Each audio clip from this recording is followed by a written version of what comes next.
രാത്രിയിൽ വെള്ളത്തിൽ കണ്ട സ്ത്രീരൂപം. എൻ്റെ നാട്ടിൽ നടന്ന ഒരു സംഭവം. നാടേതാണെന്ന് പറയുന്നില്ല. എൻ്റെ വീട്ടിൽ കല്ലുപണിക്ക് വന്ന ചേച്ചി അമ്മയോട് സംസാരിക്കുന്നതിനിടയിൽ ചേച്ചിയുടെ മോനെപ്പറ്റി ചോദിച്ചപ്പോൾ പറഞ്ഞ കഥയാണ്. ചേച്ചിക്ക് 2 ആൺകുട്ടികളാണ്. ഒരു കുട്ടി 10ലും ഒരു കുട്ടി +2 കഴിഞ്ഞ് ഡിഗ്രിക്കും ചേർന്നു. ഇവന്മാർക്ക് രാത്രി മീൻ പിടിക്കാൻ പോകുന്നത് പതിവായിരുന്നു. ഒരു ദിവസം ഇവർ പോകുന്നതിനിടെ ഒരു കറുത്ത നായ ഇവരുടെ കൂടെ കൂടി. അവർ ഓടിക്കാൻ നോക്കിയെങ്കിലും അത് പോകുന്നില്ലായിരുന്നു. പൊതുവെ നായകൾക്ക് പ്രേതത്തെ കാണാൻ കഴിയുമെന്നാണല്ലോ പറയുന്നത്. പണ്ടൊക്കെ രാത്രി നായ കൂട്ടം കൂടി ഉച്ചവയ്ക്കുന്നത് കേട്ടാൽ ഭയം തോന്നുമായിരുന്നു. ആ ദിവസം ആരെങ്കിലും മരിച്ച ടൈമാണെങ്കിൽ ആ ദിവസം രാത്രി നായെങ്ങാനും മോളിയിട്ടാൽ പല ചിന്തകളാവും മനസ്സിൽ. ഇവർ മീൻ പിടിച്ച് കുറച്ചു സമയം കഴിഞ്ഞ് കൂടെ ഉണ്ടായിരുന്ന നായയെ നോക്കിയപ്പോൾ കാണാനില്ലായിരുന്നു. പിന്നീട് അവർ ആ നായയെ കണ്ടത് അക്കരെ നിൽക്കുന്നതായിട്ടാണ്. കുറച്ചു കഴിഞ്ഞ് ആ നായ നിർത്താതെ കുരക്കാൻ തുടങ്ങി.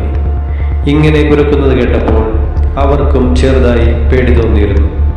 കാരണം അക്കരെയുള്ള പ്രദേശം ആൾതാമസമില്ലാത്ത കുറച്ച് കാട് പിടിച്ചു കിടക്കുന്ന പ്രദേശമാണ്. ആരും തന്നെ അങ്ങോട്ട് പോകാറില്ല. കാരണം അണലിയുടെ ശല്യം വളരെ കൂടുതലാണ്. കുരച്ചുകൊണ്ടിരുന്ന നായ കുറച്ച് കുരച്ച ശേഷം അവിടെ നിന്ന് എങ്ങോട്ടോ ഓടിമറഞ്ഞു. അവിടെയുള്ള പോസ്റ്റിലെ ബൾബാണെങ്കിൽ മിന്നി മിന്നിയാണ് കത്തിക്കൊണ്ടിരുന്നത്. നമുക്ക് പോകാം എന്ന് അനിയൻ പറയുന്നുണ്ടെങ്കിലും എന്തായാലും വന്നതല്ലേ, കുറച്ചുകൂടി നോക്കാം, കാര്യമായിട്ട് മീനൊന്നും കിട്ടിയില്ലല്ലോ എന്ന് ചേട്ടൻ പറയുന്നുണ്ട്. അനിയനാണെങ്കിൽ പേടി കൂടിക്കൂടി വരുന്നുണ്ട്. അങ്ങനെ മീൻ പിടിച്ച് അവർ മുന്നോട്ട് പോയി. കുറച്ചു കഴിഞ്ഞ് അനിയൻ്റെ കയ്യിലുണ്ടായിരുന്ന മീൻ പിടിക്കുന്ന നെറ്റ് വെള്ളത്തിനടുത്തായി വീണു.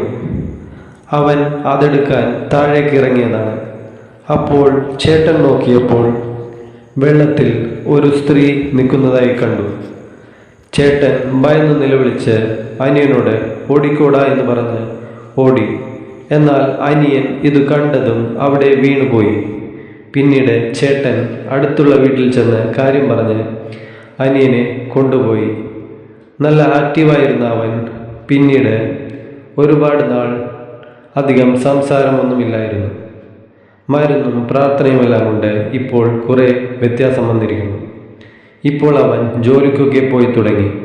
എങ്കിലും കുറേ നാളുകൾ അവനെ അന്നത്തെ ആ സംഭവം വല്ലാതെ അലട്ടിയിരുന്നു.